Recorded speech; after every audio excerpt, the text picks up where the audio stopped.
Les banques ne veulent pas que tu saches ce que je m'apprête à te dire. À l'heure où je tourne cette vidéo, j'ai plus de 3 millions de crédits sur le dos. Et toutes ces dettes que j'ai auprès de banques me permettent aujourd'hui d'avoir un patrimoine immobilier de plus de 6 millions d'euros. Et surtout, qui me rapporte près de 40 000 euros de loyer tous les mois. Tout cela parce que je connais ce secret que les banques ont bien gardé au chaud pendant plus d'une dizaine d'années. Jusqu'au jour où un banquier m'a littéralement partagé ce secret. Et dans quelques minutes, tu seras toi-même capable d'exploiter ce secret pour constituer ton patrimoine immobilier afin de récolter tes premiers milliers d'euros dans les mois à venir.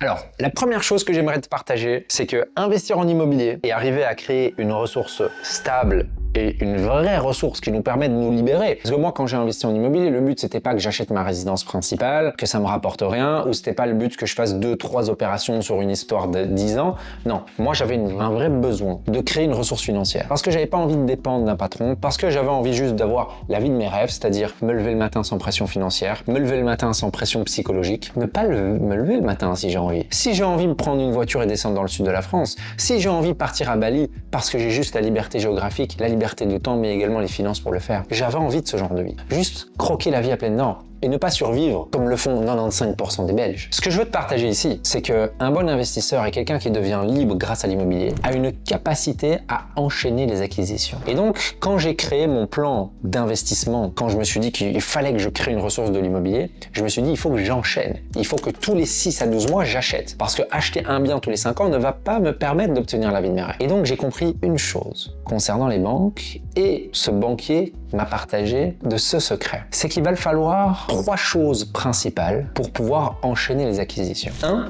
Toujours avoir un taux d'endettement disponible. Le taux d'endettement, c'est quoi? C'est la différence entre vos charges et vos revenus. Ok, imaginons que vous avez 1000 euros de charges. Toutes les charges, c'est des charges à crédit. Je vais évidemment vous montrer sur la calculette. Si on a 1000 euros de charges et que vous avez 3000 euros de revenus, on va prendre quelque chose d'un peu plus sensé. On va dire que vous êtes en couple et qu'il y a une personne qui a 2000 et l'autre personne a 1008. Donc 3800 de revenus, ok? Eh bien, qu'est-ce qui se passe? On fait le 1000 euros divisé par le 3800 et puis on fait fois 100 et ça nous fait 26. Ceci est un pourcentage. Quand vous êtes en dessous de 40%, vous avez un taux d'endettement qui reste disponible. Si vous passez au-dessus de 40%, alors il y a certaines banques qui pourraient nous permettre d'aller à 50-60, ça devient de plus en plus rare, mais restons focus sur le 40%. Si vous êtes au-dessus, les banques, c'est niette. Elles ne vous prêtent plus d'argent. Donc vous devez toujours faire de sorte que votre taux d'endettement reste disponible au fur et à mesure du temps.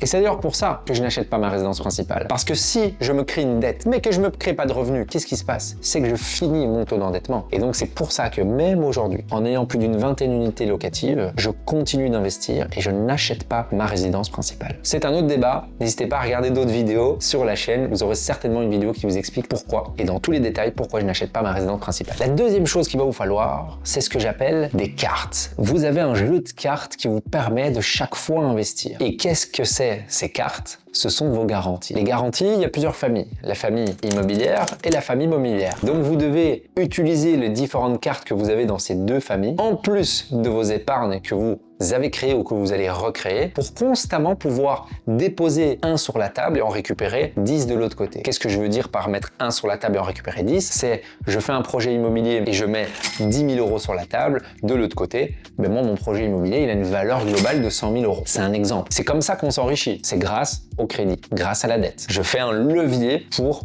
avoir plus de finances. Parce que mon 6 millions de patrimoine immobilier, c'est clair que j'ai pas payé 6 millions d'euros. J'ai utilisé l'argent des banques pour pouvoir financer ces projets. Ces projets qui s'autofinancent parce que mes locataires payent mes crédits, mes intérêts et en plus de ça, me laissent un bénéfice pour que je puisse vivre et être libre. Donc vous l'aurez compris, il vous faut un taux d'endettement à chaque fois disponible. Il vous faut des garanties parce que sans garantie, ben vous n'avez rien à apporter aux banques pour pouvoir faire le levier bancaire. Et il faut rajouter un dernier épice. Et ça, c'est ce cher monsieur le banquier qui me l'a partagé. Et il me l'a partagé indirectement parce qu'il m'a dit, tu sais Arnor, dans le meilleur des mondes, si tu pouvais faire ceci, ça permettrait de faciliter l'enchaînement de tes acquisitions. Et le ceci, c'est quoi? Alors, j'ai pas envie de mettre de suspense, mais avant de te partager ce dernier petit épice, sache que j'ai créé un document de 36 pages récapitulatif dans lequel tu découvriras comment j'ai atteint mes premiers 10 000 euros de loyer tous les mois. Ce document va littéralement t'éviter de de perdre des dizaines de milliers d'euros en choisissant mal un crédit, en choisissant mal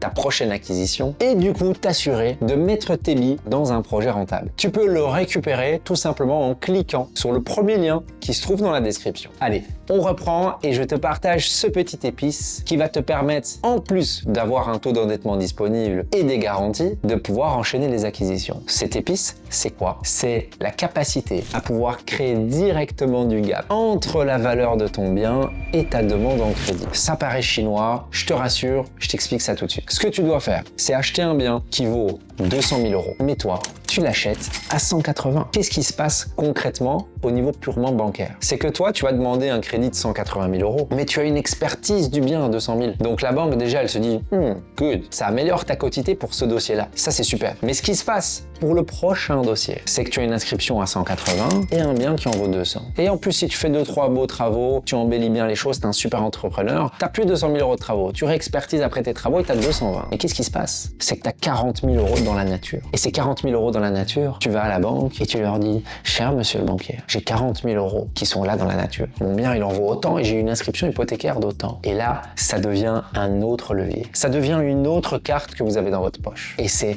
cette épice. C'est ce qui a fait la différence personnellement dans mes investissements. Parce que quand j'ai démarré, j'avais 30 000 euros d'épargne et j'avais revendu ma première acquisition qui n'était pas du tout rentable. Donc, j'avais pas beaucoup de cartes. J'avais 2 cartes littéralement. Donc, ce qui s'est passé, c'est que j'ai dû me forcer à créer des garanties, me forcer à me dire comment est-ce que je peux enchaîner. Et ça a fait toute la différence pour moi. Donc si vous êtes dans la même situation que moi il y a 12 ans, que vous avez un peu d'épargne, 15, 20, 30, 40 000 euros, ou que vous êtes déjà propriétaire de votre résidence principale, sachez que vous devez faire exactement ce que je viens de vous dire. La dernière chose que j'ai envie de vous partager, parce que j'estime que j'ai pas mis suffisamment l'accent dans cette vidéo là-dessus, c'est la planification. Je vous promets que ça fait la différence. En immobilier, si vous ne planifiez pas vos montants d'acquisition, quelle garantie on met pour soulever quel montant d'acquisition plus travaux, qu'est-ce qui se passe, quel genre de projet je fais, quel genre de revenu ça me projette, du coup ma capacité d'emprunt à l'année 2, qu'est-ce qu'elle devient, comment elle est ce que je continue d'avoir un taux d'endettement qui est ok, ou est-ce que je dois plutôt faire un autre projet pour garder de l'endettement? Tout ça guys, je peux vous promettre que vous devez le faire. Chaque semaine, chaque samedi, je travaille avec les membres de la communauté Libre TFG à faire exactement ça. Parce que ce que je souhaite, c'est pas une opération rentable et que pendant 5 ans vous n'achetez plus rien, c'est que vous achetez tous les 6 à 12 mois, comme moi. Parce que si vous faites exactement ça, ça va vous permettre de créer la vie de vos rêves. Acheter un bien tous les 5 ans, tout le monde peut le faire. Mais par contre, au bout de 20 années, ça vous fait uniquement 4 opérations. Et 4 opérations vous permet à peine de devenir libre. Et moi, j'ai pas envie d'être libre dans 20 ans. J'ai envie d'être libre le plus rapidement possible. Parce que je veux croquer la vie. Je veux voyager. Je veux visiter. Je veux voir des nouvelles personnes. Je veux comprendre des cultures. Je veux voir de beaux paysages. Je veux avoir le temps pour mes proches. Je veux avoir le temps pour moi. Je veux prendre soin de ma santé. Et ça, c'est des besoins qui sont fondamentaux pour nous, les humains. Alors, si vous également vous souhaitez ça, je peux vous promettre que si vous regardez cette vidéo, que vous prenez des notes et que vous passez à l'action sur chacune des choses que je vous ai partagées, je peux vous promettre que vous allez faire une différence.